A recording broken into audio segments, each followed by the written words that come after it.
messed up, no. Bad news, pizza beat your home, nigga. Yeah.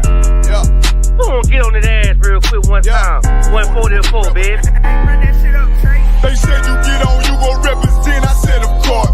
Soon as they crank that beat, I ride that bitch just like a horse. She about to go dumb, yeah, bitch me a whole car. You ain't know they call me Obi-Wan. I come with the force. You gon' ride, yeah, of course. Get it lit up like a torch. You even low on this Lord, so that bitch is either or. Yeah, I know them niggas ain't cut like that. I swear I'm to our core. Wait up, let me make a call right quick. I'ma start another war. I was hurting when she left, but I don't care about any more.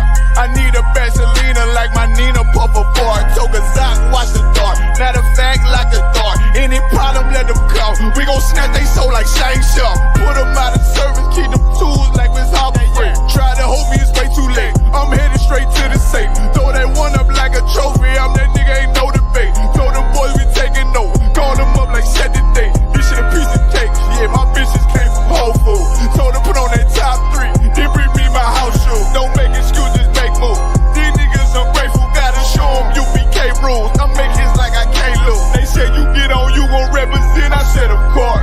Soon as they crank that beat, I ride that bitch just like a horse. She about to go dumb, yeah, bitch me a whole car. You ain't know they call me Obi-Wan. I come with the force. You gon' ride, yeah, of course. Get it lit up like a torch. You even low on this Lord, so that bitch is either or. Yeah, I know them niggas ain't cut like that. I swear I'm to our core. Yeah, I just got off the call. I'ma start another war. Spit a plate up with my niggas, get your knife and your fork. They ain't locked in with the count, and when you speaking to me far. Yeah, I just took the floor. Ain't no cowards in my campaign. They can't stop the campaign. Tell them bring the champagne. They know I'm a champion. They can see the outcome. Get them niggas bad, got them tied down and out there. You can't do with them steppers, niggas been down since day one.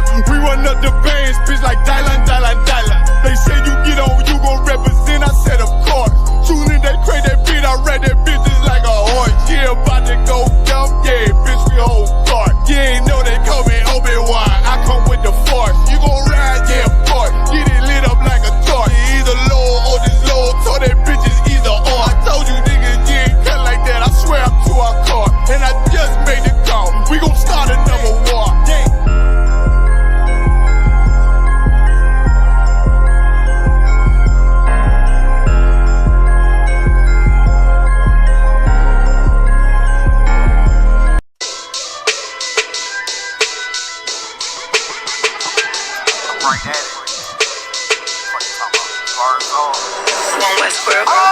Hear the hunger in my voice, they used to tell me to speak up. The problem was of what I was saying, they couldn't keep up. Instead of moving around with some patience, they tried to speed up. It got colder than a bitter bitch, found me a way to heat up. What's a favor for a favor if we all didn't make it? Kept it 100 with everybody, but they just gon' change. I ain't get caught up in the hype, cause I ain't feel like I made it. Couldn't picture me here now, but here's your moment to frame it. And I ain't never understand that self-entitlement spirit. I felt your vibe, I don't wanna get near it. Before I made the appearance, I took a second, took a look in the mirror. This God, Lord, the only thing that I fear. Y'all got me fucked up. It's all passion, it's tradition, it ain't fashion. It's no action, they make threats and it's still passion. I think massive, no respond, that's still tact. Y'all should quit rapping. Cheap shots, I'm cinematic. I ain't average, I'm an overthrow fanatic. How I go, you lose and win like asthmatic. I got first, that's automatic. I'm the best in my division. In the ghetto like the pigeons, in the hood like the engine. You a bird for that chicken. I don't fake split decisions cause my mind made up, nigga. We in the end of time, but my time ain't up, nigga. I was young and running wild and wide-eyed like a cabbage patch. I had to get it, it's vivid, adapted to my habitat. It's certain shit I won't do, certain shit you can't prove. My shit sound like a payday, yours like more when the rent. If I had $1 for every dime you counted, I would be broke. Watch it be close, got a better chance, boxing the ghost. And they know I'm raw, and they know the squad, and I'm feeling large, still in charge. I don't make them follow, I follow the law. Standing tall like they hear on March. I just got a call from my bro, he behind the wall, he told me let it off. Niggas lying for some cat, I got a different line in me. Everybody intimidated, I got that guy in me. You get focused on them dimes, I'd rather keep my 9 with me. Help me get this off the ground, just know you won't fly with me now. I try to make the news, I ain't playing by the rules. I've been trying to play it cool, but that ain't gon' be the deal. Y'all out here looking like fool. Home yeah. Truth, I ain't never had to choose. I'm trying to get beamed up, man, y'all trying to make the news. I ain't playing by the rules. I've been trying to play it cool, but that ain't gon' pay the bill. Y'all out here looking like fool. Home of the truth, y'all ain't never had to choose. Trying to get beamed up, man, y'all trying to make the news. I ain't playing by the rules. I've been trying to play it cool, but that ain't gon' pay the bill. Y'all out here looking like fool. home of the truth. Y'all ain't never had to choose when it get beamed up.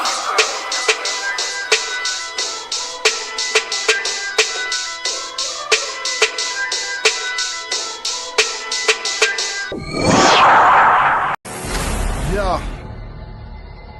You ready? Nah, I mean, is you ready?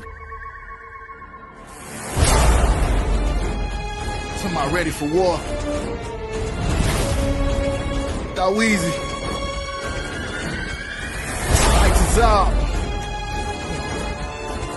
Wise man mad. They ready for war. Getting all blacks is a trooper. Plan, plot, strategize, crucial. Gotta pick a side, no neutral. In the middle of a war as usual. Watch your back, they shoot. If your ops drop, better keep it moving. All we do is win, no losing. In the middle of a war as usual. In the middle of a war as usual. In the middle of a war as usual. Plan, plot, strategize, crucial. In the middle of a war as usual. Hey, listen, brothers and sisters, man. If you like what you hear, hit the subscribe button, man. Subscribe to this channel. And also, please, go to isupk.com and pay your tithe. Drop me some cash so we can move around this planet like we need to, man, and do the things we need to do. Everyone west. Everyone west. Everyone west. Hey, Shalom, Yahweh Hashem Shabrak to all the brothers, Yahweh Shamar Latham Bashem Yahweh Shai to all the sisters. I'm Priest and Officer 500 Barak Yalla with the I.S.U.P.K, which stands for the Israelite School of Universal and Practical Knowledge. Started at 1 West 125th Street, Harlem, New York, under Command John YAHANNA. I understand, just like every Thursday evening, we have our Brotherhood class where we learn how to love each other, right? How to treat each other, who to love and who not to love. Right? Why? Because it's so important to understand that we've been lied to in a sense where we've been always told and brought up, as a nation that, especially because of the indoctrination of our oppressor in the church, that God loves everybody, we're all equal, and whatever nonsense they like to poison our minds with, right? When it comes down to it, these people do not love us. When I say these people, all the heathens do not love us. Not one heathen even tolerates you, barely. And we're going to look into some of the actions of our oppressor to show you that the oppressor barely tolerates you. He really don't give a damn. And right now, as it says in Revelation chapter 12, right, verse 12, I'm just slightly paraphrasing, he knows his time is coming to an end. He knows it. So he's going to oppress you even more, right? This is why he's deporting everybody. And I don't know if people pay attention to the news. They just let in a plethora of Caucasian South Africans. Elon Musk family just moved to the U.S. as refugees under pretense that there's a genocide being committed against white people in South Africa. When you look at the statistics, Africans, indigenous Africans, are being slaughtered in South Africa. They're the victims. Not to show them any empathy, because we don't give a damn about the Africans, but just to show you that our oppressor is really the devil the Bible speaks of, meaning he's a liar and a deceiver. How are you gonna deport? How are you gonna say y'all have a problem with immigration, but y'all let in a bunch of so-called South Africans, the Caucasian ones, right?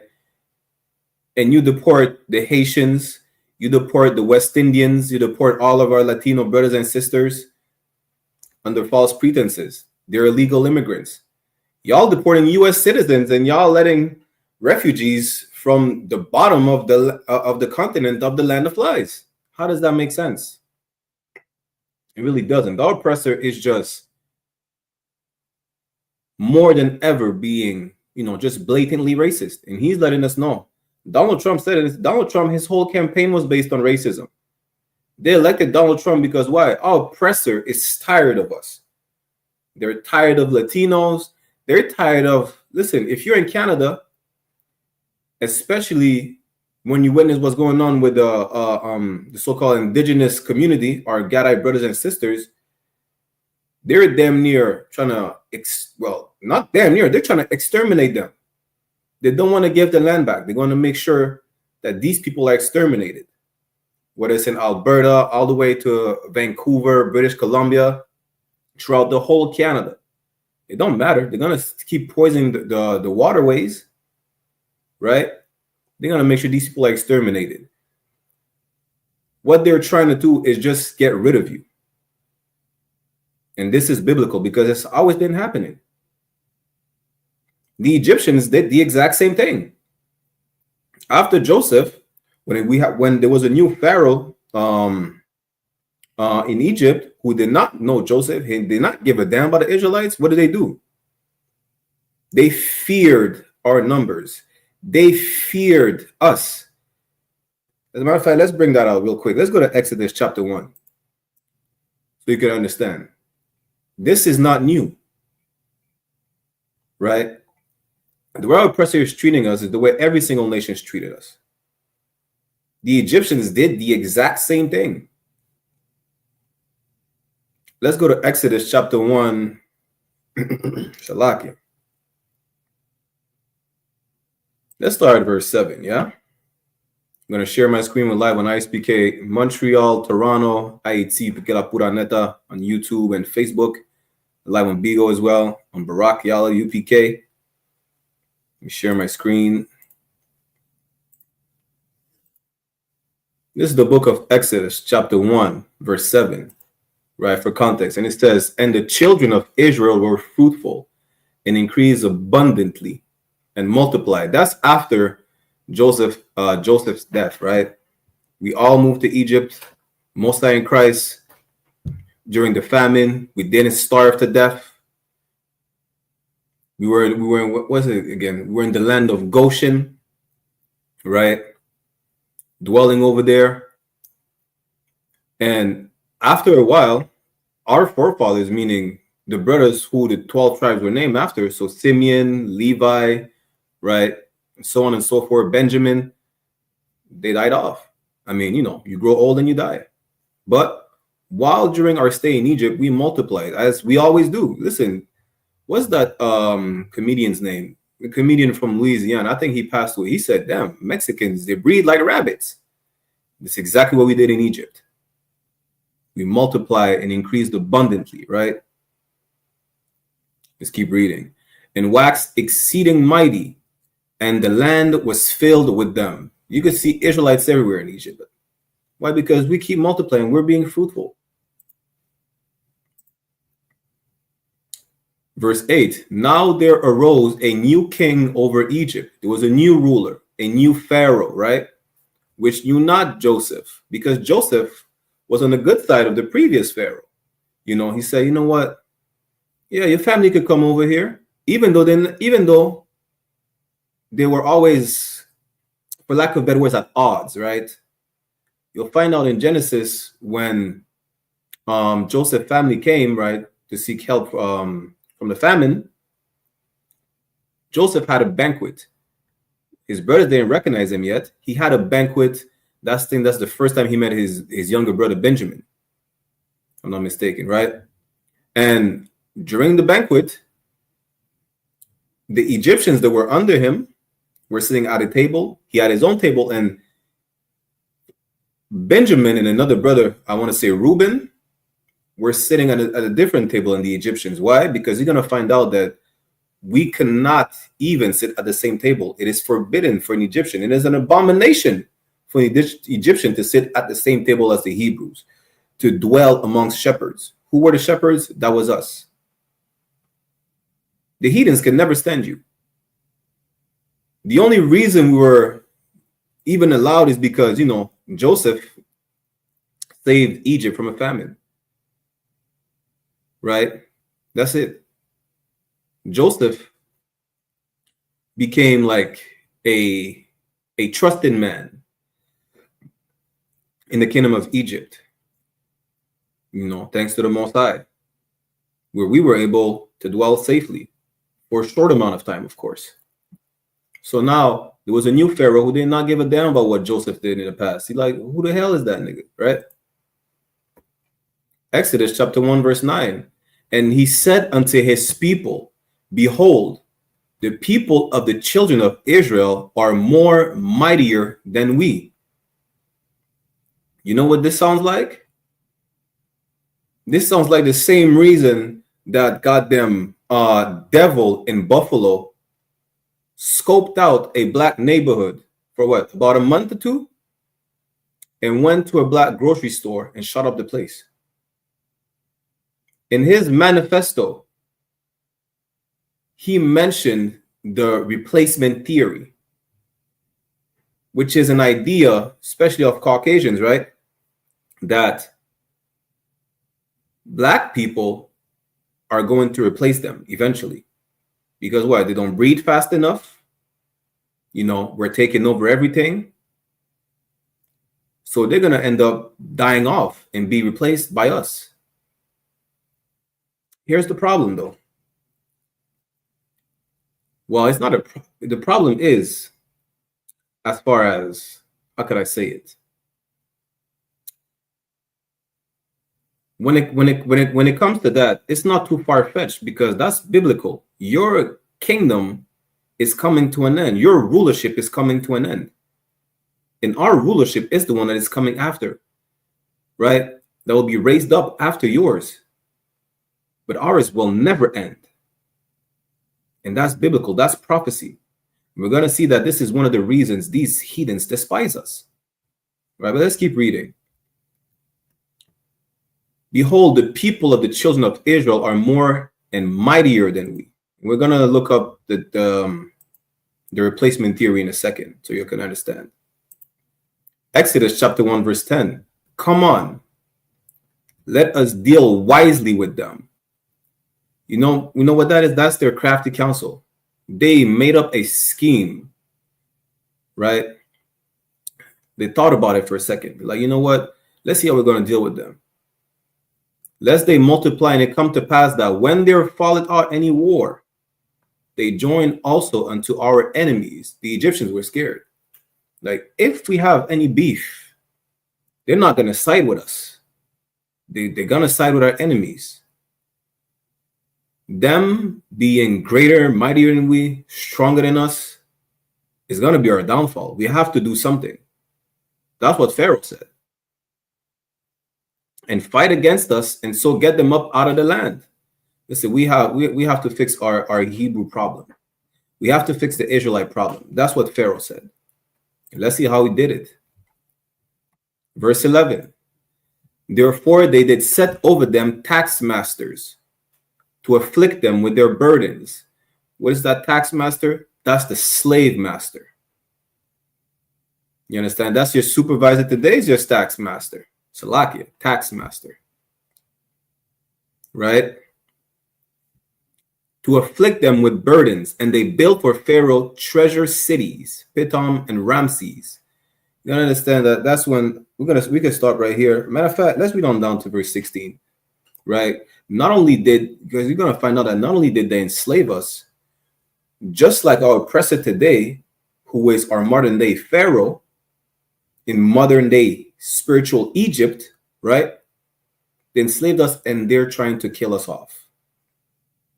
Pharaoh did the exact same thing back in the days, and it's this exact same thing that's going on right now. And just like back in the days, all those previous empires that had a hand in our captivity, in our bondage, in our oppression, fell and were utterly destroyed. The same empire that we're in right now will fall and be utterly destroyed. You understand? Let's keep reading. Exodus chapter 1 verse 12. But the more they afflicted them, the more they multiplied and grew. Listen, you think being oppressed is going to stop us from being fruitful? It's like, even with Planned Parenthood, when they in all the what they call it again? There's a name for it. I forgot the name. The eugenics, right? Even with Planned Parenthood and the eugenics and everything like that, they were never able to kill us off. It's like, let's make sure they abort their babies. And you still have families that have like 7 brothers and sisters, you know, 8 brothers and sisters. It's not working. Put all the abortion pills in the neighborhood, and it's still not working. We're still multiplying like rabbits. Even though we're oppressed. Listen, during slavery, they were killing off all the babies, throwing the babies to the alligators. They were doing horrible things, bashing these babies against tree trunks and rocks. And what happened? Did it stop us from ever breeding? No, it never did. And I'm not even talking about the breeding farms that they had, right? But the oppression they made us suffer never stopped us from being fruitful. And that's ever since Egypt. Let's keep reading. And they were grieved because of the children of Israel. What did they have? They had what white people call today black fatigue. They would not say black fatigue back then, as we have a similar skin complexion with the Egyptians. They might as well have said they have Israelite fatigue. The point is they were tired of you. It's like, damn. So we're trying to fix the Israelite problem by enslaving them. I'm trying to fix the Israelite problem by, making sure they serve with rigor. And you're gonna find out that they had the abortion of they had different abortion methods back then, and it still did not work. The Egyptians were vexed. They were mad. Like that, how do we get rid of these people? It says they were grieved because of the children of Israel. It's just like Caucasian people today. How can we make white people mad the way we are? Listen, we're so destroyed right now. Our people have been strung up on all sorts of drugs, narcotics, right? The image, the portrait of our sisters is Megan Thee Stallion. What's a Jamaican dancehall lady there? Spice, right? Being promiscuous. What else? Look at Diddy. Good night. Look at Diddy. We have they portray as the worst image of us, and it still make them mad. Because somehow, some of these Israelites are still thriving. And I'm not talking about these wicked ones, right? But Israelites are still thriving. Like, they cannot, whatever they try to do to kill us off is not working. Till this day. Like, how can we make white people mad when we're just victims? You know what they're mad about? They're mad because you won't die. They're mad because they can't, they cannot eradicate you. That's why they're mad. You understand? Let's keep reading to verse 15 or 16, and then we're going to show you that clip of that snow. Captain Tazara says snow roach. I rather call them garlic goblins or goddamn snow gremlins, But that's just me. It's a lot here. Exodus chapter 1, verse 13. And the Egyptians made the children of Israel to serve with rigor. Meaning, just like we were on the plantations throughout the Americas and the Caribbean, we were on the plantations in Egypt. And we served hardcore. Verse 14. And they made their lives bitter with hard bondage and mortar and in brick. Salakia.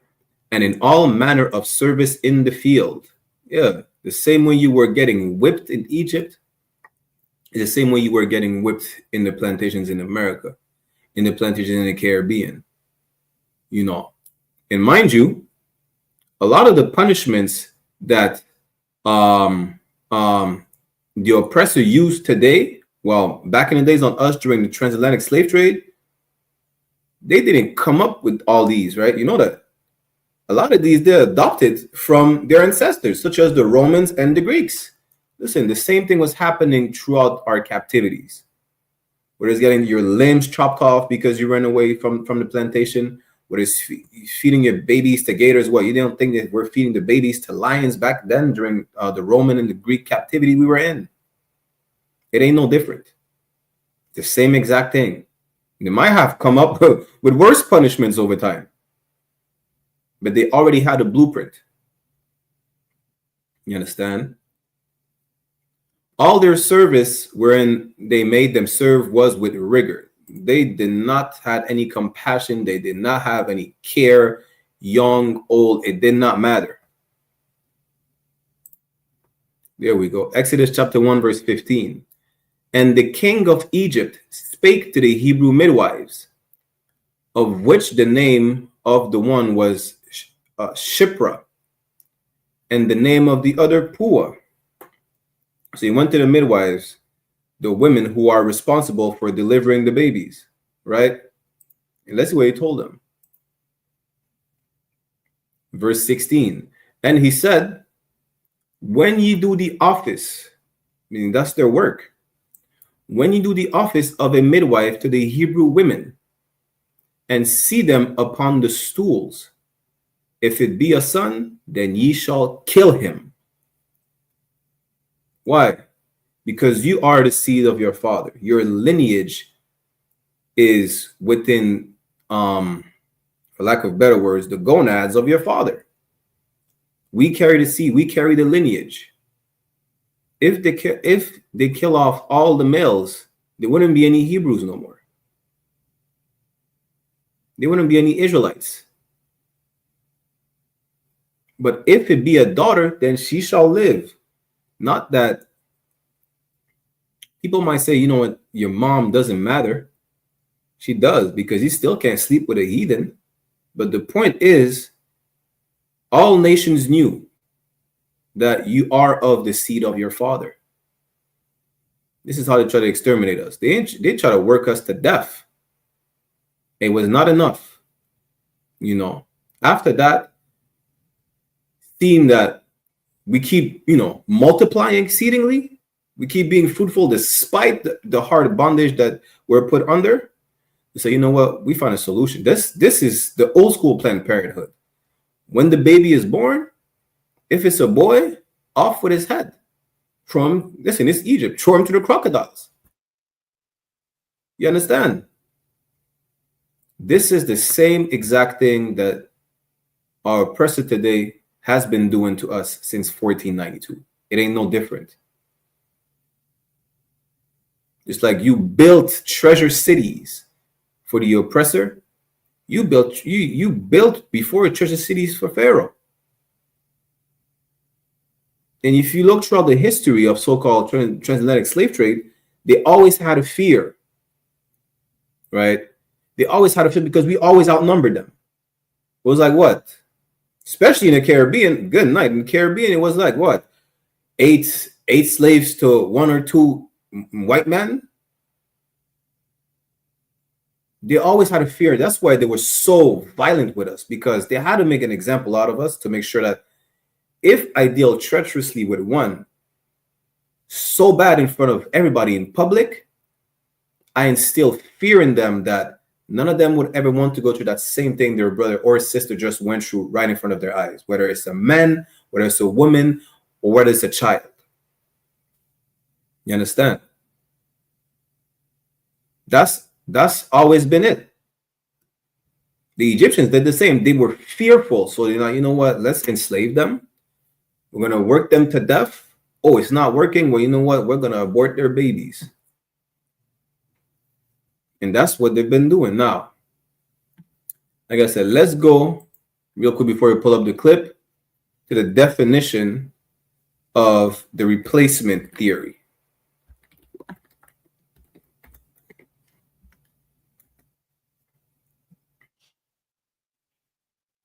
Let's go. Replacement theory. Because you need to understand that for this reason, this is the same reason this white man was fed up in Buffalo. Right?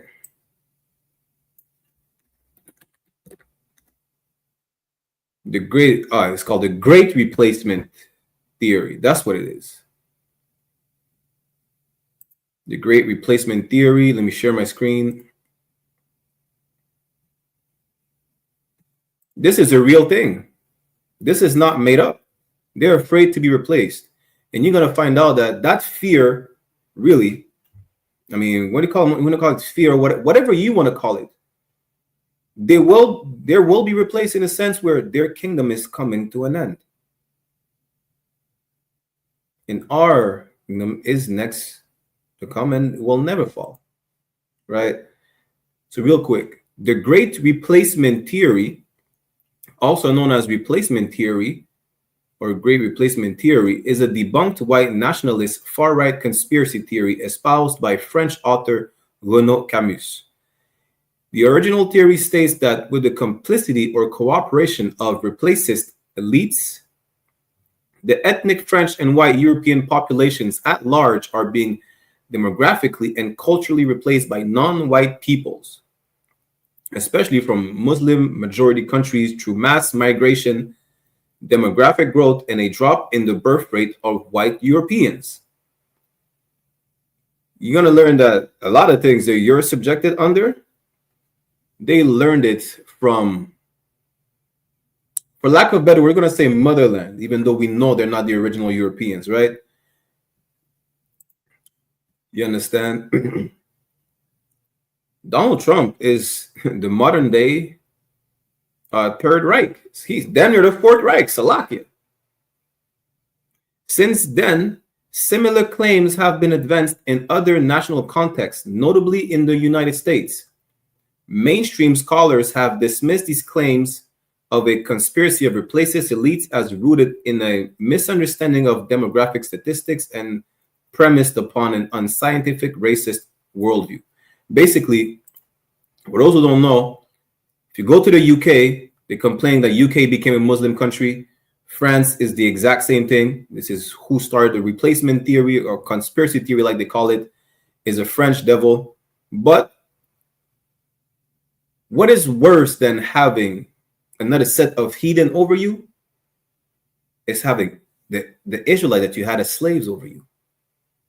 That's why the devil, what's his name, Peyton Gendron, went to Buffalo, scoped out the grocery shop, the grocery store for like a month or two, and went on a shooting spree.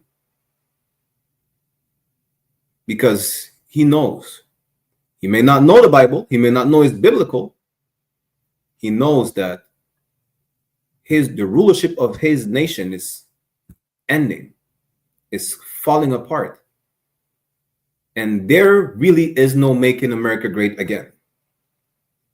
There's none of that. You understand? Let's go to that video real quick.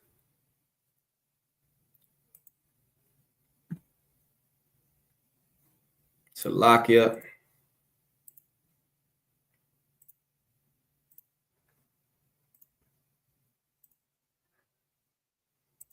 So this obvious happy camper right here, you understand, used the term, well, she hijacked the term black fatigue to explain her racism. And y'all, it's crazy how in 2025 you still dare call black people lazy. Like y'all the laziest people on the face of the earth. You couldn't even build your own kingdom. We had to build it for you. But the point is, y'all got so lazy, y'all cannot even say that y'all are racist anymore. You have to say, I have black fatigue. Listen, good night. Salakia. You need to understand what the word fatigue means, right? Even though she will break it down, let's see what the word fatigue means. Let's go into the definition of the word fatigue.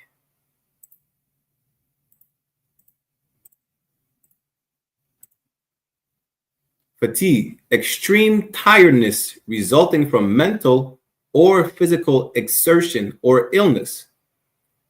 Weakness in materials, especially metals, caused by repeated variations of stress, cause, as in someone, to feel tired or exhausted. Listen, she's tired of niggas. That's what it is. She's tired of black people. America is tired of Hispanics. They are tired of Native American Indians. And that's really what it's about. They're saying, we're tired of you. Listen, I bet if you go around across the face of the earth, everybody will say they are actually tired of Caucasians. Like y'all committed a genocide literally throughout the face of the earth. Y'all committed genocide against the Algerians.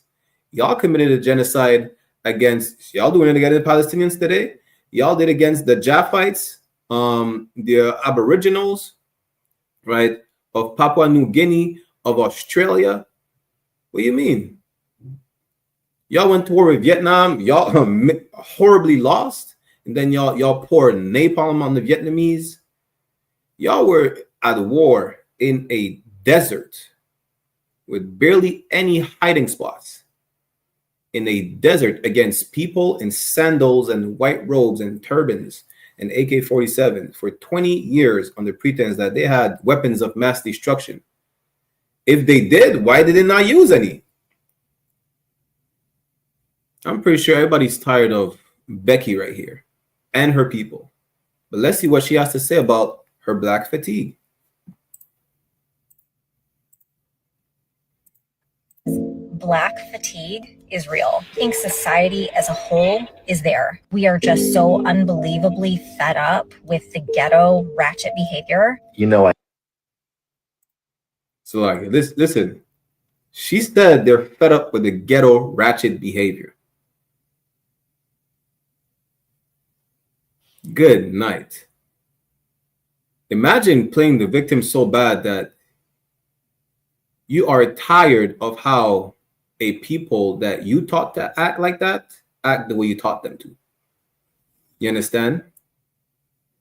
Because this is not that so-called ratchet behavior she's talking about.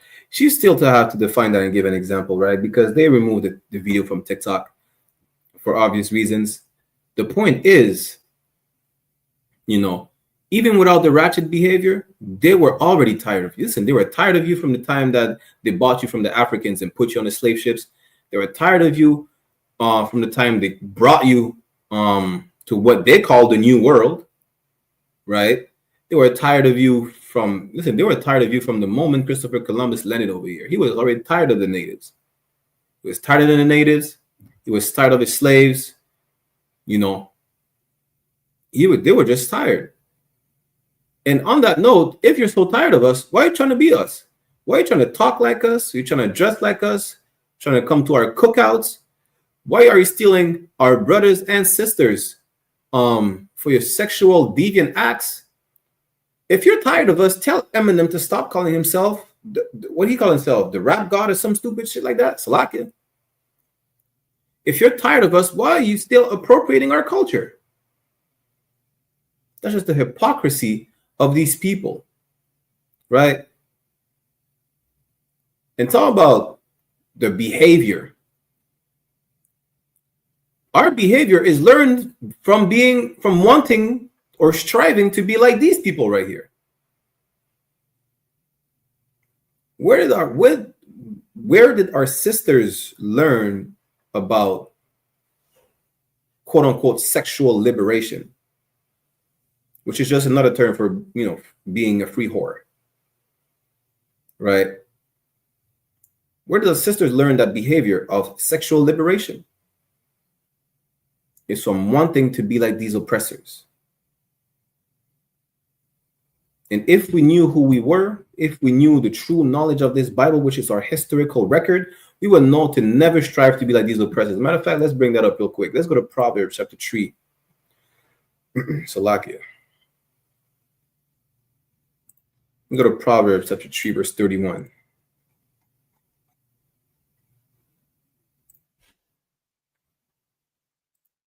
Proverbs 3 and 31 says what? Envy thou not the oppressor, and choose none of his ways. That ghetto ratchet behavior, where did we learn that from? Where did our sisters learn how to be great whores? Because they wanted to be white. Where did our men... Listen, Diddy is of his father, the devil. You understand? This is not our behavior. This is not our culture. Our culture is found throughout these scriptures. Our culture is the laws, the statutes, and the commandments. This is our culture. Our culture is that sex is marriage. Now the behavior that you learn from white people is that you can marry and then throw away whoever you married for whatever the hell reason and go out and look for another sexual partner. That's it. That's the ratchet behavior. Jumping from one sex partner to a sex partner without ever keeping any. That's the ratchet behavior. You understand? We learn our behavior by envying our oppressor and choosing his ways. This is not our behavior. But now, this woman, let's see what she says again. So I can replay the video. Bear with me 1 second. Fatigue is real. I think society as a whole is there. We are just so unbelievably fed up with the ghetto ratchet behavior. Yeah, I'm over that. Listen, heathens never loved you. You understand? And they will make you think, well, you know, individuals like her, they're just isolated cases. Listen, when we said Black Lives Matter, they said, well, all lives matter. In Canada, they're in Toronto right now saying white lives matter. What do you mean it's an isolated case? And for those who think Canada's not as bad as the US, listen, they had the Klan in Canada, in the city of Oakville. Then you're burned down the whole city because of an interracial couple. The Klan, the Ku Klux Klan, the white robes with their hoodies on and their tiki torch. Yes, they are in Canada. What are you talking about? This is not an isolated case. Donald Trump, all the Trump supporters who are not brothers and sisters, they ran on his rhetoric that, you know what, Hispanics are criminals and Haiti's a shithole country. What did he say? He said Puerto Rico is a floating garbage in the middle of the sea or something like that. That was his whole campaign to become president again. And that's how he's going to make America great again. He hasn't been in the office for just over 100 days. And he's deporting even U.S. citizens. He's deporting U.S. citizens and he's accepting white refugees. Mind you now, not even to show like the basis of a refugee, you know, they're seeking refuge from whatever crisis is going on in their country. Disclaimer, this is not to show empathy to heathens, but if that's the case, if that's the case and they're accepting refugees, you should see a wave of Palestinians moving in the US, right? If he really was, you know, honest about accepting refugees, not to show them any empathy, but the point is there's a criteria for you to be accepted as a refugee, apparently. Like even as far as South Africans, have you ever seen the state of South Africa? Do you know why South Africa is the way it is right now? It's because people like Elon Musk, his family tree, were able to colonize the people over there. That's why. That same face you see right here is the complexion that you need to be a refugee from South Africa to be accepted in the US, apparently. It's not about being a refugee. You know, it's about having the right family tree. That's what it's about. Again, not to show compassion to these heathens over there, but understand how these people function. And that black fatigue, really, they were always tired of you since Genesis. This is not new. This is nothing new. Let's go, as a matter of fact, let's go to Genesis. What is it? 25? Let's go to Genesis chapter 25, verse 34, right?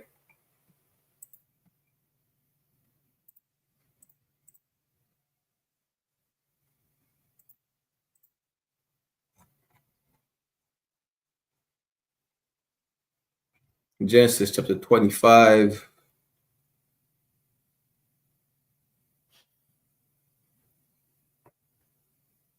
Matter of fact, let's go to verse 33. Genesis chapter 25, verse 33. And Jacob said, swear to me this day. And he sware unto him. Who swore? Esau, Jacob's brother, the forefather of the Edomites. And he sold his birthright unto Jacob. Verse 34, then Jacob gave Esau bread and pottage of lentils, and he did eat and drink and rose up and went his way. Thus Esau despised his birthright. Right? Down the line, you're going to see also, they're going to say, Jacob has the blessing as well. You understand? And Esau hated Jacob. Listen, they hated you since Genesis. That's the point. They hated you. It's like they come out the womb, they despise you. People say, well, you have to, you know, how you say, you have to program them. Right? Listen, they've been programmed from Genesis to despise you. Ezekiel chapter 35 said their hatred is perpetual, meaning it was always there and will always be there. It is never going to end. That's what the word perpetual means. It means forever. You understand? And that's all the heathens. All the heathens despise you. Even though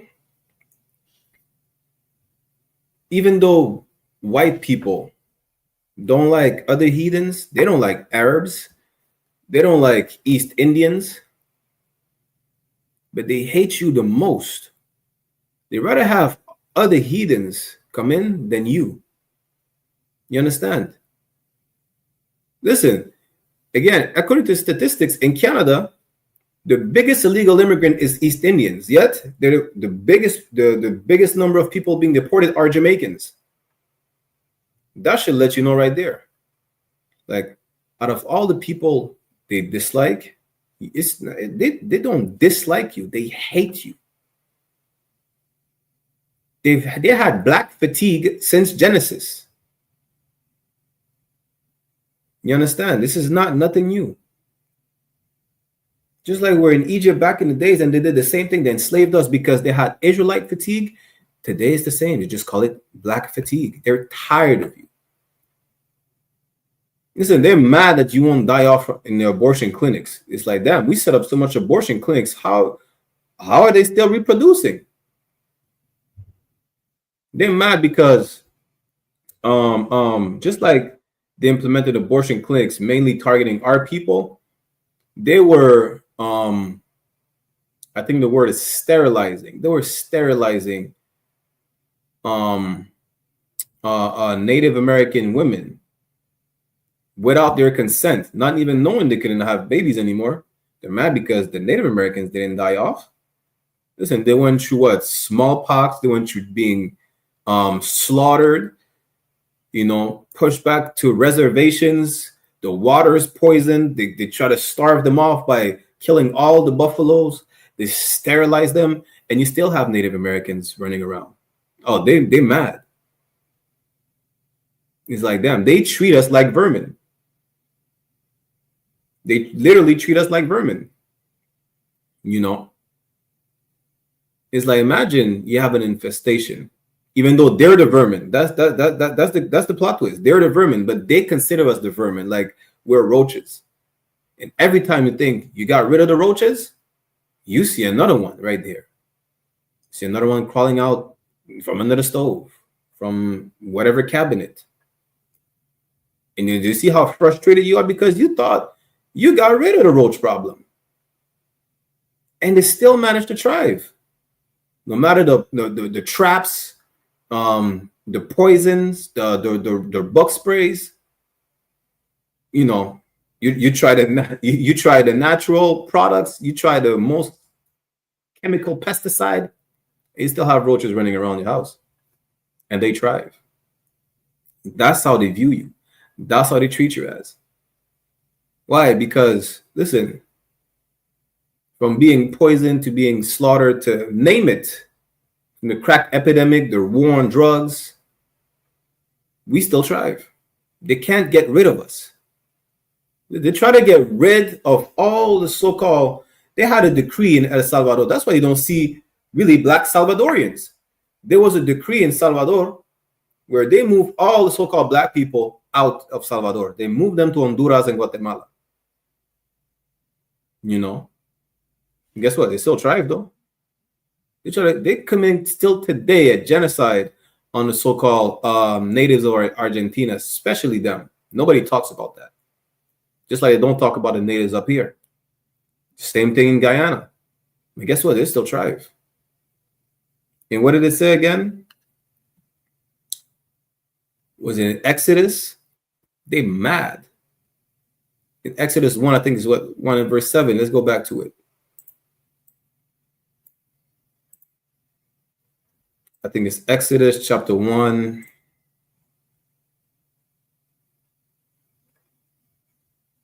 No, not 1 and 7. Exodus chapter 1 and 12. Just like the Egyptians back in the day, what did our oppressors saying today? But the more they afflicted them, the more they multiplied and grew. And they were grieved because of the children of Israel. Our oppressor is mad to a different extent. Like, damn, we can't kill them off with crack. We can't kill them off with heroin. We couldn't kill them off with smallpox, with claudican. What did the Jews in Mexico? Capone, Agent Orange in Puerto Rico? Good night. They destabilized Haiti where, you know, Lord be with our Levi brothers and sisters. And they still don't understand how there's still Haitians alive. They're mad. They destabilized them. They had to make them pay what is worth today, like what, $2.9 billion to France. Not even to mention the bill collector who was the U.S., the interventions of the CIA in Canada, the state of Israel, you know, these heathens ruling over us, the Lebanese, the Palestinians, and the Haitians still managed to thrive. Y'all think we're going to brainwash our Simeonite brothers, our Dominican brothers to kill us off, and we still thrive and we still gather together. Everything that you try to use against us is really turning against you. You try to kill us off with drugs. Now, y'all have an opioid problem. So you go to Canada, all the people who, not I want to say all, but most of the drug addicts on opioids are, you know, Caucasians. Then more than 70%. There's an opioid crisis in Canada. They're dropping like flies. This is what you get for murdering the Native American Indians. This is what you get, you understand, for kidnapping their children till the late 90s.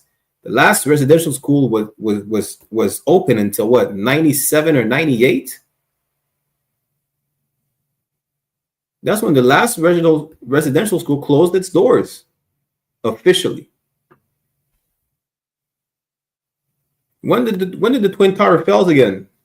Let me see when the Twin Tower, when there was 9/11. Was it in 2000? Let me just Google it real quick.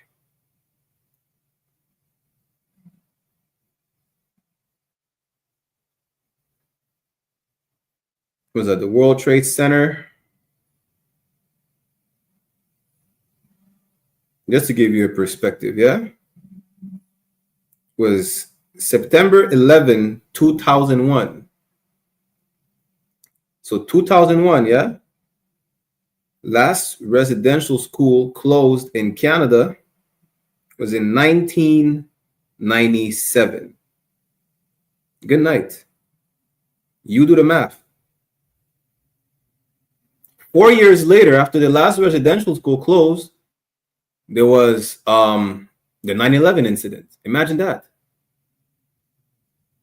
Y'all were crying like never before on 9/11. 4 years before, Native American Indian children, right? 5 years before, barely,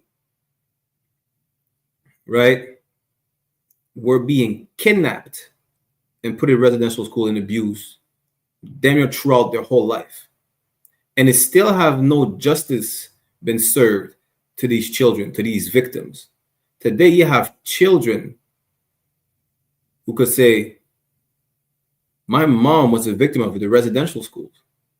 My cousin, my uncle, don't even have to say my grandma. They don't. Some people today, people in their 30s, could say that themselves. Why? Because the last residential school was closed in 97. You understand? Don't talk to me about no goddamn 9/11, right? What, 4 years before they were still kidnapping my people and putting them in residential schools and boarding schools across Canada.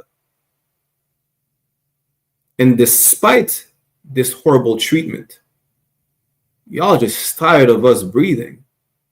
Y'all are tired of us from the time that we're in the womb of our mother. Just like the Egyptians said again, let's read it one more time. Exodus 1:12. But the more they afflicted them, the more they multiplied and grew, and they were grieved because of the children of Israel. Listen, we're in captivity, we're on drugs, we're in residential schools being abused left and right, and you're still mad? And here's the plot twist. Yeah, hey, Shalom says Yahweh Shema, Thaba Hashem Yahweh Shai. Here's the plot twist.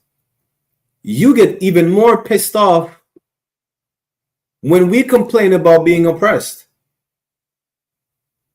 That's the crazy part. You're mad that we're breathing, and how dare you complain when we complain? We barely complain.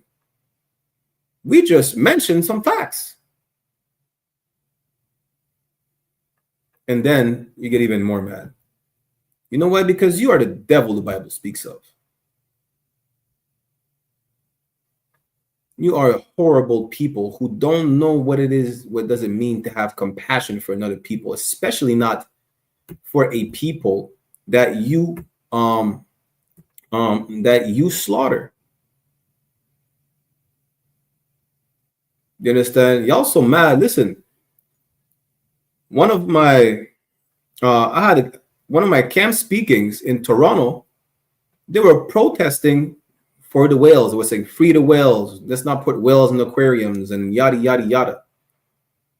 Who put the whales in the aquarium? Just saying, stop killing the whales. Who's killing the whales?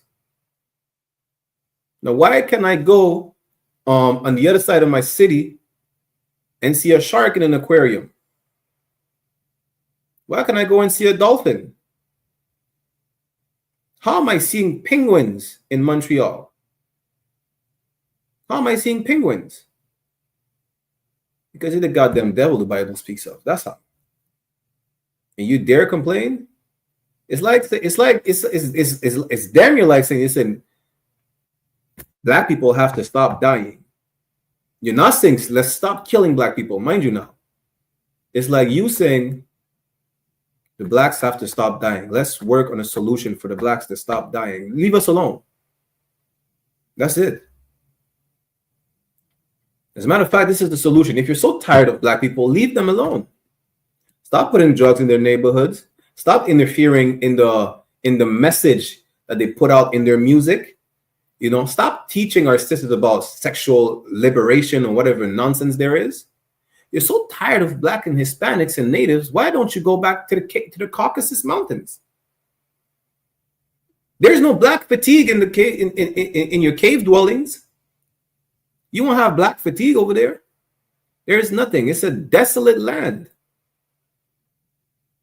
And that just shows you that really, just like it says in Romans 9:13, God really hates you, because out of all nations that he hates, you know, you go to Africa, you have places in Africa where they have grass, they have fruits.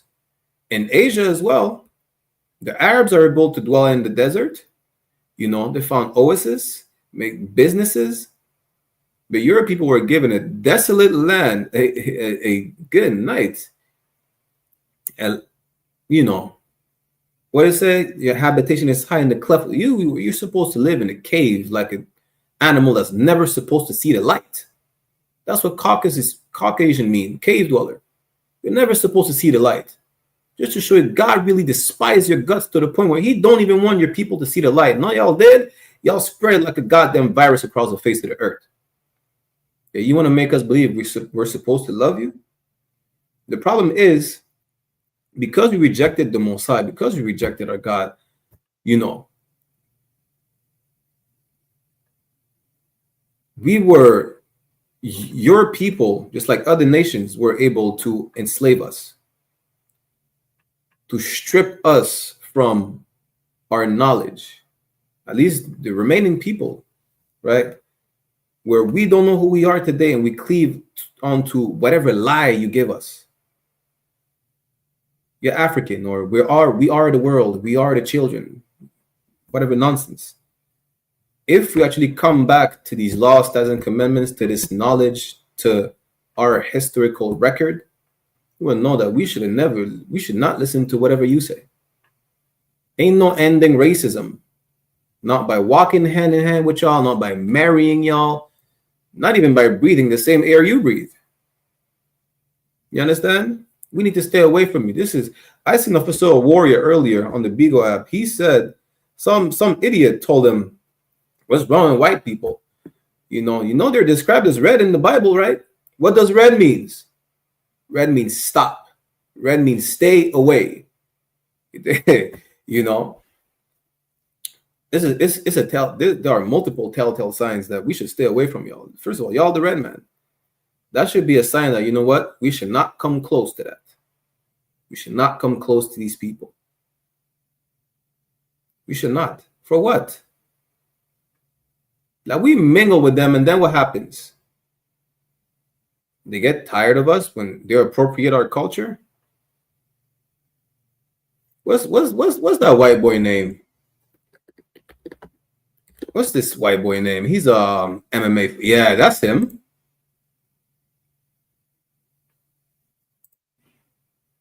Look at this. Once again, can I zoom in? I'm gonna share. Let me see if I can zoom in. Look at this white boy with the braids.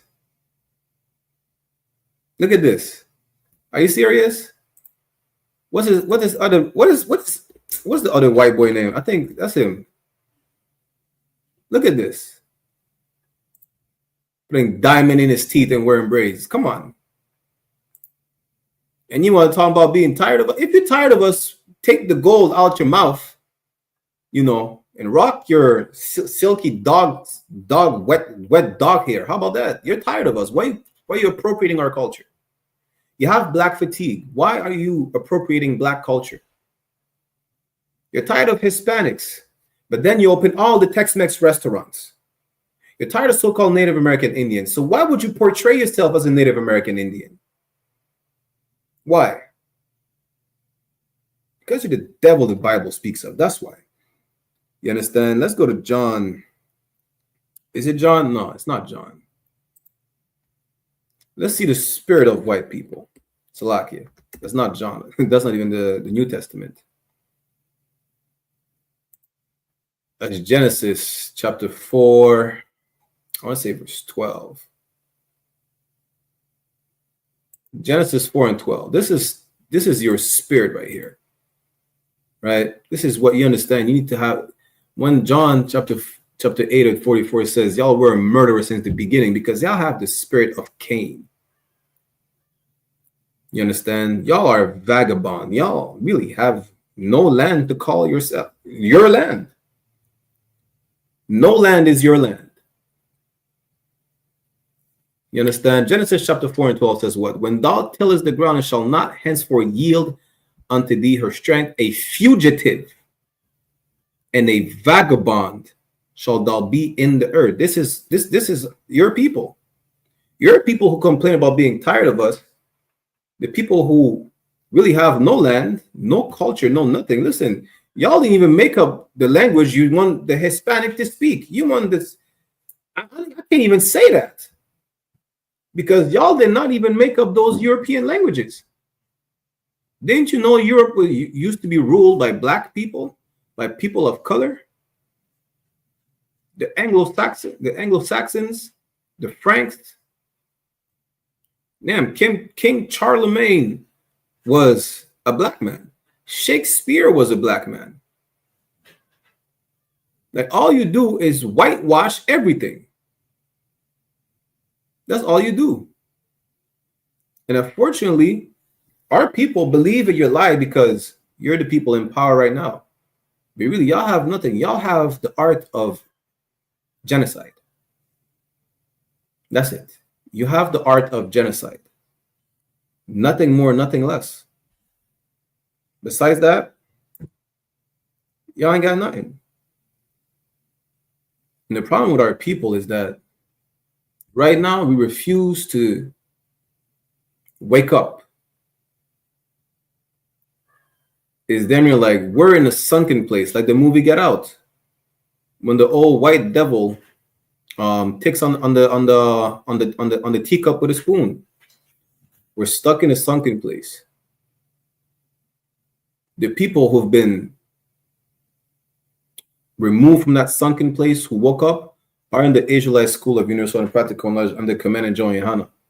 And what we're doing, we're teaching our people that's why you need to be in these classes, teaching you every day this truth, right?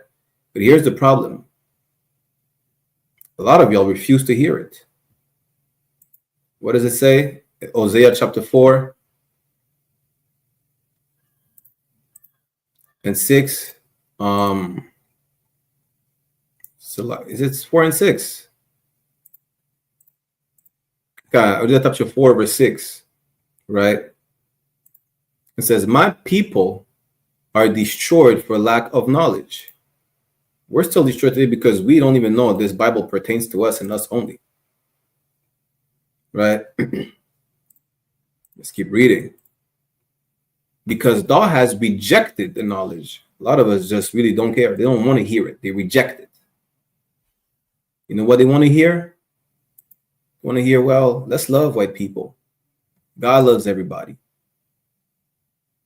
And understand this, right?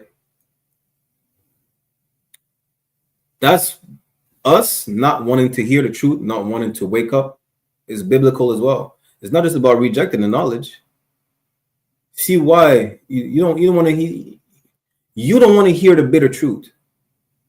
You want to hear a sweet lie. White people love me because I grew up in a white neighborhood, my white family, and this and that. Listen, white people still lynch you today in 2025 in the South. This never stopped. Go to Brazil and tell them white people love you. You still get castrated in Brazil. What are you talking about? It's 2025 and it still happens. White people love you, yet they deport all the Latinos, all the Haitians, all the West Indians, and they welcome South African Caucasian refugees. Like, if y'all missed the Blackwash show, was it yesterday with Captain Mashak and the captains and Officer Kazak Ahmad and Officer Wap Yala, Captain Mashak asked for the article, the video of South Africans to Officer Kazak. Kazak said, which Africans? Which South Africans? So I'm paraphrasing. Listen, it's to the point where you have to specify which South Africans. You have the indigenous ones, and you have the Elon Musk family tree. Ain't that crazy? Like you're in a day and age where you have to question, are we talking about the Africans that, well, how can I say, for lack of better words, that they would say look like us? Or are we talking about the Africans, the Shalakia, the new generation South Africans? Good night. The new millennium South Africans. Is this what we're talking about? That's the problem. You don't want to see reality for what it is. So, like, I won't be too long. I'm going to end the class shortly, right? But the problem is, you reject the truth, you're going to hear a bitter lie. You don't even want to hear, well, the reason why Elon Musk is South African is because his people are a murderous nation. The reason why you have even the term $5 Indian, because the white man is the devil. Like, at least say it once in your life. See how it feels in your soul. Good night. Listen, you will have the worst day in your life. You say the white man's the devil, you'll be smiling from ear to ear. I guarantee you that. You understand? Let's go to Isaiah chapter 30, verse 10. Isaiah 30 and 10, right? It says, which say to the seers, see not, and to the prophets, prophesy not unto us right things. You don't even want us to tell you the truth because it's bitter. You rather a sweet lie. That's really what it is. You still want to believe that there's a way to make things right with these people. There's a way to make white people love us. There's a way to make people understand black and brown lives matter, that we will get the land back. Hey, listen, Salakia, I just remember that. I'm gonna cover that in I'm gonna make a tape about that. For those who don't know, I'm a French Benjamite. When I say that, because I'm from the French Caribbean, right? I'm from Martinique. There was a decree, I think it was in I want to say 1648. Somewhere around that in the 1600s, from Louis XIV. That decree is called the Black Code, which might be where which might be what how you call it again? Damn, what inspired the Willie Lynch letter. I say might be because it can't be necessarily verified, but there's a lot of similarities where you could, might be able to speculate that it influenced the Willie Lynch letter, right? The point is, the Black Code was still in effect till this day.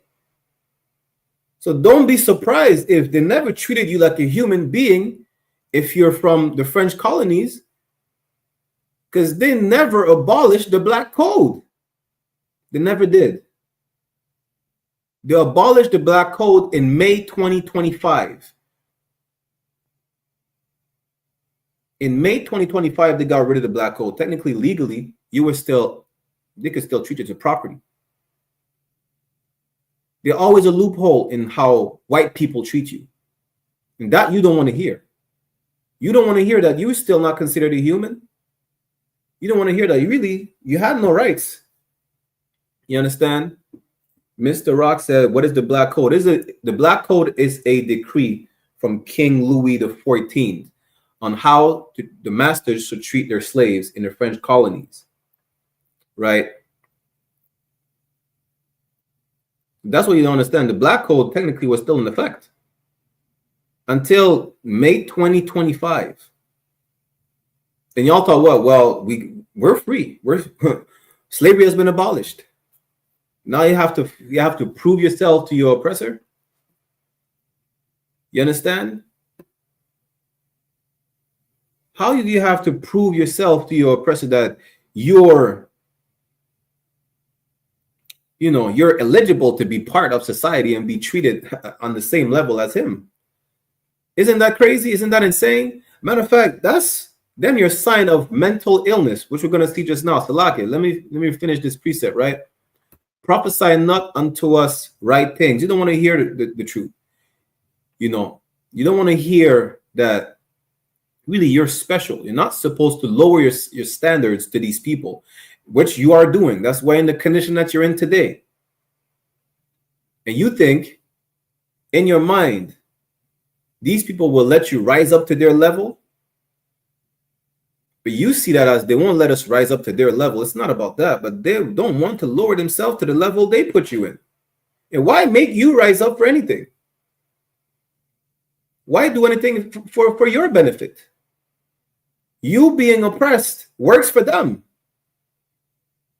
That's how the wheel is able to turn. You're like, your oppression is the gasoline to the machine, which is their kingdom. Their world runs on your oppression. Let's keep reading. Speak unto us smooth things, prophesy deceits. You're an equal human being. That's what you want to hear. You don't want to hear that there's no equality. You want to hear, let's fight to be like white people. Why fight to be like people who kiss their dogs in their mouth? How does that even make sense? You want to fight, you want to strive to be like people who don't even, I'm not even going to say season their food. I'm going to say who don't even cook their food. They eat raw meat. Salak, no diddy. You want to strive to be like a people who has no morals? I mean, no nation have morals. East Indians have a whole festival of throwing shit at each other. But that's not the point. The point is, why strive to be on the same level as your oppressor? Not understand that the only reason he's able to to do the things he does to you. Like, okay, look at what he does to you. Why would you want to be on the same level of a murderous nation? They committed a whole genocide. What are you going to do? Commit a whole genocide to be on the same level as them?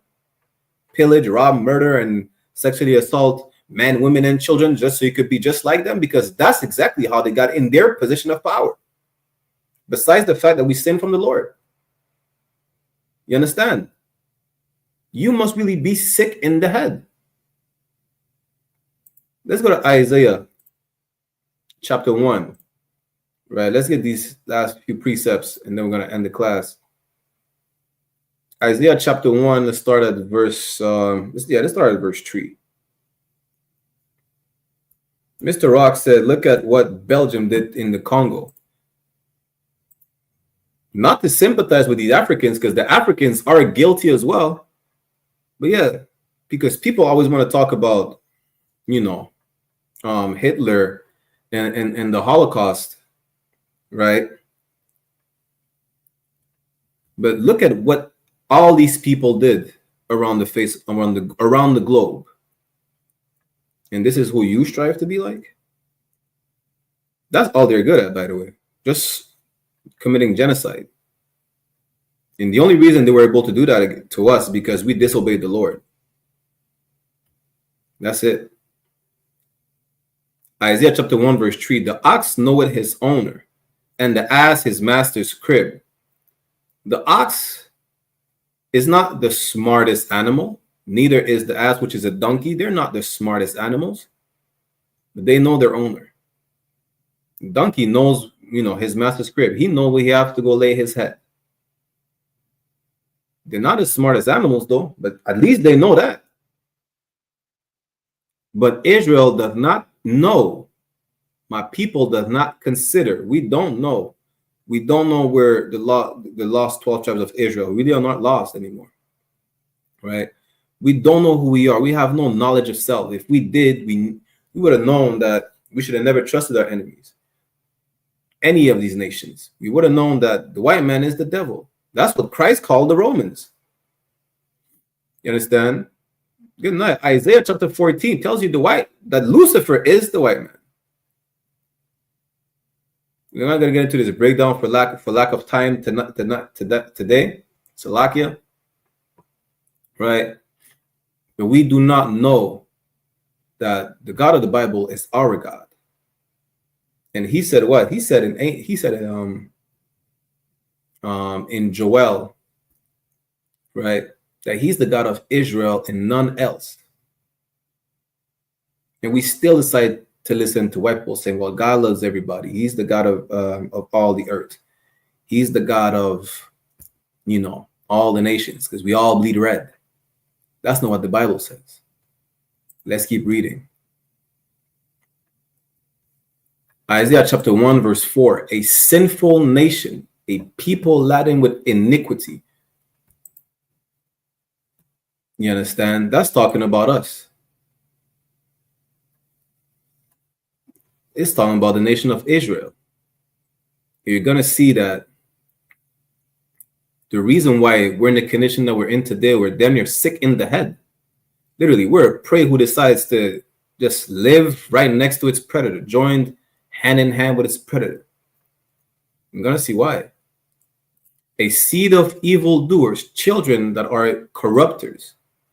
They have forsaken the Lord. We forgot about the Lord. We turned our back against them. That's the reason why we're in the condition that we're in today. Israel do not know.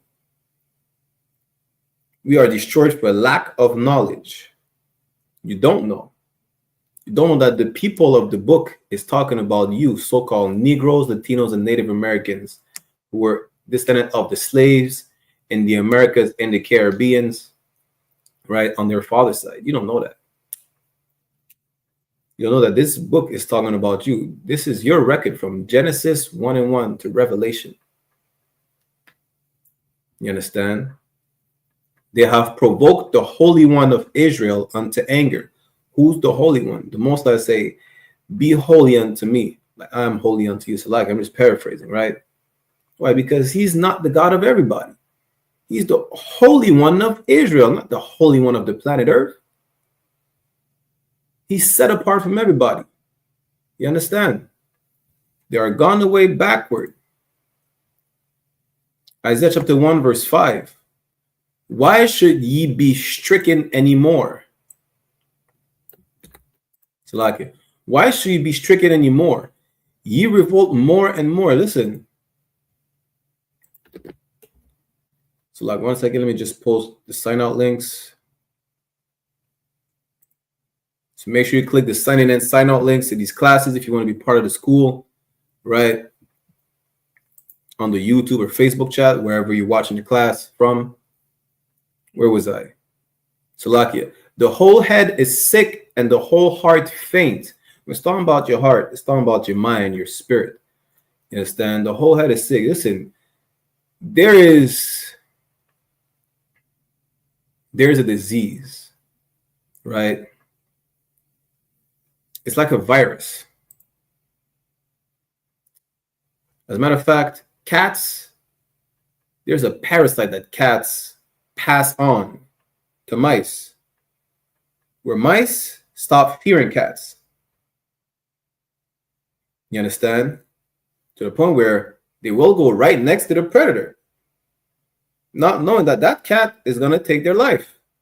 Let me get that for y'all. 1 second. This is not, I'm not making this up. It is true that a parasitic infection can cause mice to lose their innate fear of cats. And this effect can be persistent even after the parasite is cleared from their bodies. This loss of fear is primarily due to the parasite Toxoplasma gondii, or gondii, however you pronounce it. Right? It's not just mice, it's rodents. You get the point. That parasite causes the prey to not fear its natural predator. Right? Christianity is that parasite. That ideology of integration, which is really Christianity, is the parasite that makes us not fear these murderous people. Now, how does that make sense? This is how sick we are in the head because of the indoctrination of our oppressor. We're like a mice that has been affected, you know, by the parasite from the cats. We're a prey that don't fear its predator. We're like a rabid animal. Why? Because rabies have the same effect. Rabies, an animal infected with rabies will lose its natural fear of humans. You understand? I'm talking about besides the aggressive side effects of rabies. Animals are fearful of humans naturally. A rabid animal is not fearful of humans. He wants to be around them. He don't give a damn. We're really more like those mice that are affected by this parasite they contract from cats. Even after you get the Christianity out of you, listen, if you're not in the truth, really, you still have those same remaining effects of that Christianity. You understand? That's exactly that same parasite that's affecting the mice. But let's finish reading Isaiah chapter 1 and 5, and then we get one more precept, and we're going to end it there. Isaiah chapter 1, verse 6. From the sole of the foot even unto the head, there is no soundness in it. You're not making any sense. From the bottom of your feet to the top of your head. Stop trying to save white people. From what? You're the one who needs saving. What do they need saving from? From themselves? Listen, how about you save yourself from them first? How about that? See, you're not making any sense. Because when you say, well, they didn't start slavery. Listen, who is oppressing you right now? Who is oppressing even the people who put you in chains and sold you to them? You understand? What is your argument there? You want to say, well, Irish people were slaves. Stop trying to include white people in our culture, in our history. Irish people were not slaves. They were indentured servants. They served 7 years and got a plot of land and got a paycheck. You served 400 years, and then you were replaced by heathens who still got a paycheck as indentured servants. Those were the coolie people in the Caribbean, the East Indians and the Chinese and the Koreans, so on and so forth. What are you talking about? Haven't you heard this white woman say she's tired of black people? She said she got black fatigue. Stop trying to include white people in everything. They don't want to be around you. Eminem is making millions. Is Eminem a billionaire? Who cares? He's profiting off of you. French Montana is profiting off of you. Akon is damn near a billionaire profiting off you. Look at what's the Nigerian boy name? This is a Burna Boy. Good night. They made now there's a new genre of music. They call it African dancehall or Nigerian dancehall. They have the audacity to they don't even change the name. Just like Caucasian people, they don't even change. They say, white people pay $5. They say, I'm Cherokee. And my great grandmother was Pocahontas. That's what they do. You understand? Rachel, what's his name? Rachel Dolezal. She went to the tanning salon. She curled her hair and she said, I'm black. There's this woman in Poland. She damn near put, I don't know what she put in her skin. You could damn near say she injected melanin in her skin. Her husband went to the tanning salon. Now they're black. And she got a butt job and some lip injection. Now she's black. And listen, they're tired of you. Leave them alone. You wanting to be like them is your problem. You're like a mice infected by that parasite who wants to be around its predator. That part is going to kill you off regardless. And you see how cats, have you ever seen how cats kill their prey? They play with them. It's a game. They have fun. Just like Peyton Gendron, Peyton Gendron was on a mission, was on a Call of Duty mission, a Black Ops mission. He scoped out a black neighborhood for months. He wrote a whole manifesto. This is like, you would think that this is a movie. It's not. It's reality. Let that sink in. These people despise you. This woman had to openly come up and say, you know what? Forget about the racism. We have black fatigue. We're tired of you niggas. That's it. But even then, the whole Caucasian nation could come forward and say on live TV in front of you, in front of the whole black, Hispanic, and Native community, we're tired of y'all niggas, spicks and savages, and you would still try to fight for their love. Because that's Isaiah 1:5-6 says, you're sick in the head. What it said, Isaiah chapter 1:6, from the sole of the foot, even unto the head, there is no soundness in it. Nothing. To be sound is to make sense. You don't even have common sense. Just like a mice that's been infected by that parasite, they lost all common sense. Now they're damn near showing themselves in a cat's mouth and say, chew me, salaki. Literally. Let's keep reading. But wounds and bruises and putrefying sores. This is you. You see all the damage they've done to us, but you can't see reality for what it is.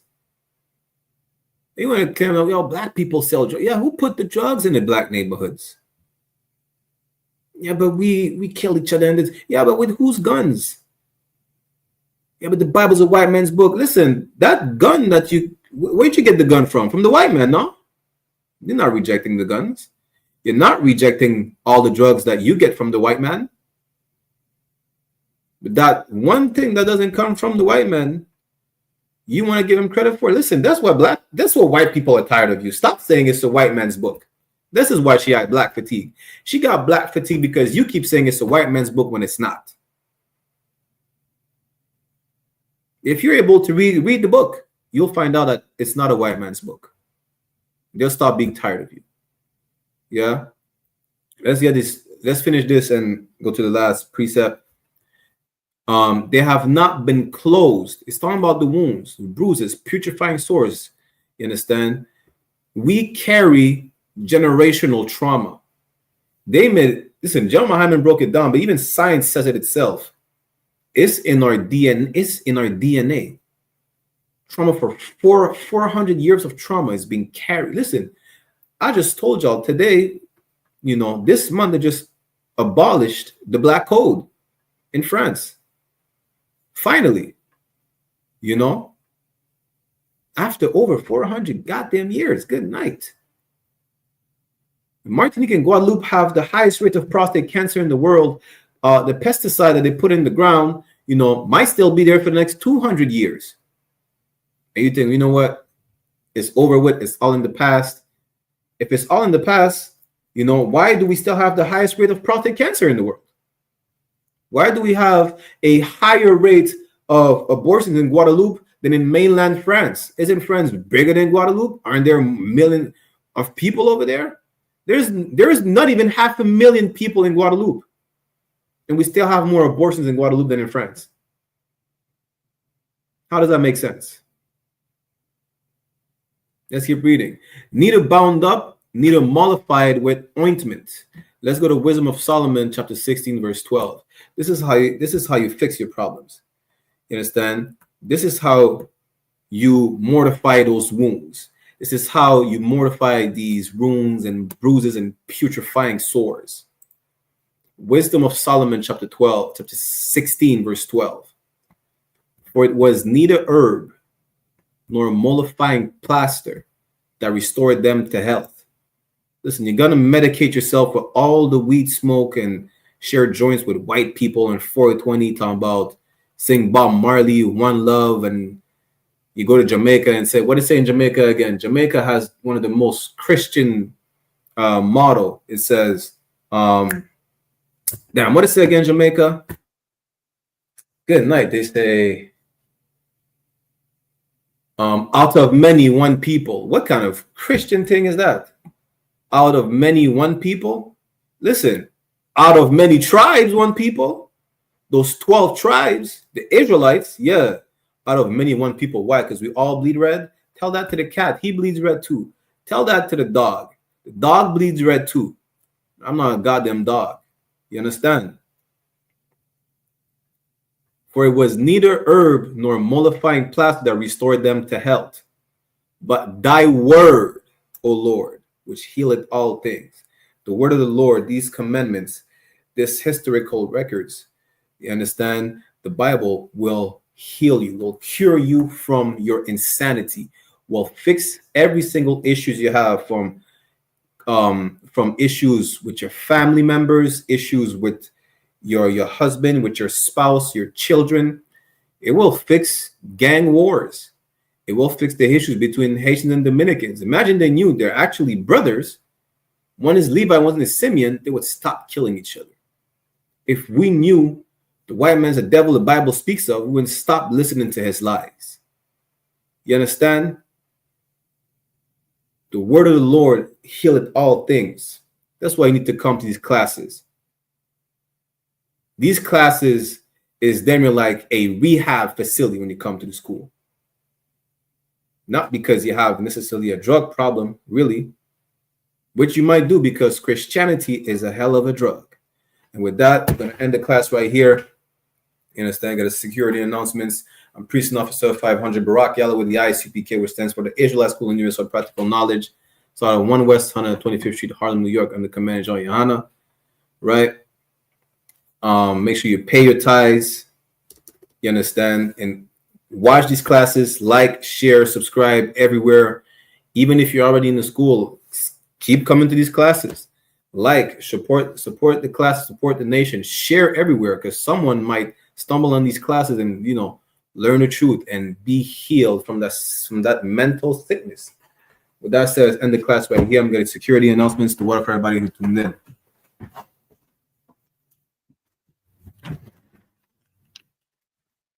This is the I.S.U.P.K security announcements. We are the I.S.U.P.K, started on 1 West 125th Street, Harlem, New York, under Commander John YAHANNA. Rule from your brother and sister. When a new brother or sister comes into school, they're off limits for 6 months. They're to be saluted only. They're here to shed themselves to the world. If they need transportation, the teacher will arrange it. After 6 months, if your brother or sister has an interest in a particular person, he or she must get permission from the head to speak to her brother or sister. There's another 6 months in which their brother and sister will court each other. After the 6 month period, their brother and sister will get permission from the head to marry, tithes, which is a commandment. Numbers chapter 18, verse 21, and Malachi chapter 3, verse 8 to 10 means 10th in the Hebrew, ma'ashara. 10% of every penny of any increase the Lord gives you. Give your treasury department or teacher, priest fund, free will offering for priests not mandatory, whatsoever amount you like. Upcoming holy convocation, we have the like a feast of first fruits, which started. We have to count 50 days from the feast of unleavened bread, right? Which was April 20th. So we celebrate on the 50th day, which will be Sunday, June 8th. Start before sundown. You can read more about it in the book of Leviticus, chapter 23, verse 10 to 22, right? Reminder to all Akiam and Aquatian, to all brothers and sisters, to check the bulletin board in the hallway of the school. They have a physical location. If anyone wants to be a trooper in the school, to start wearing all black, boots, shirt, pants, has been a scarf. But that's it. We'll give a courtesy salute to the brothers and a courtesy salute to the sisters. Menavijal Amajim, which means to stand. We'll give a courtesy salute to the brothers. Menavijal Amajim Shabbat.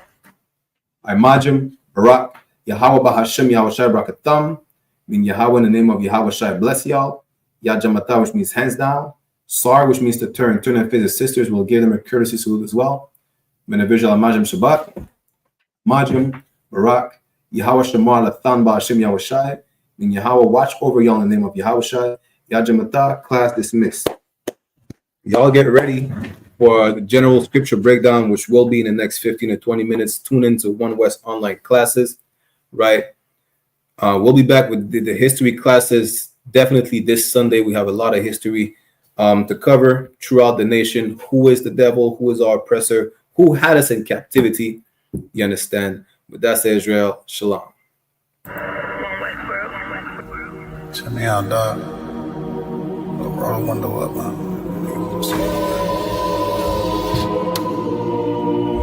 Water.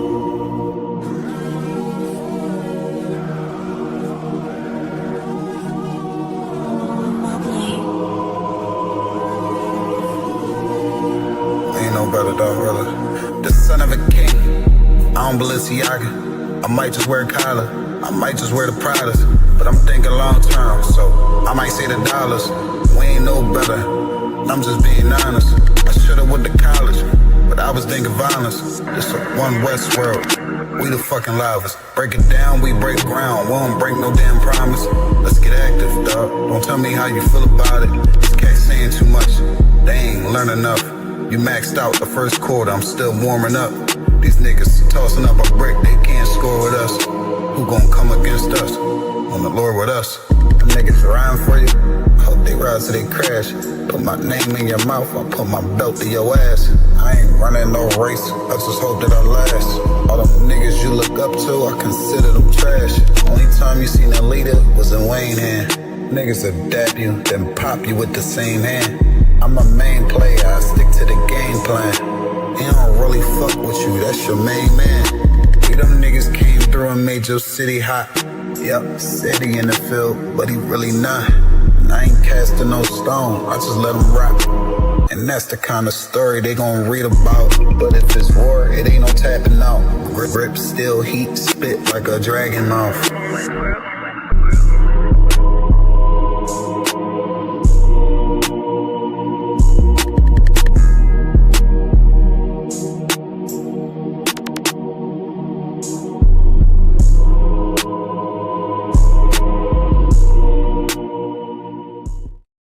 Hey, listen, brothers and sisters, man, if you like what you hear, hit the subscribe button, man. Subscribe to this channel.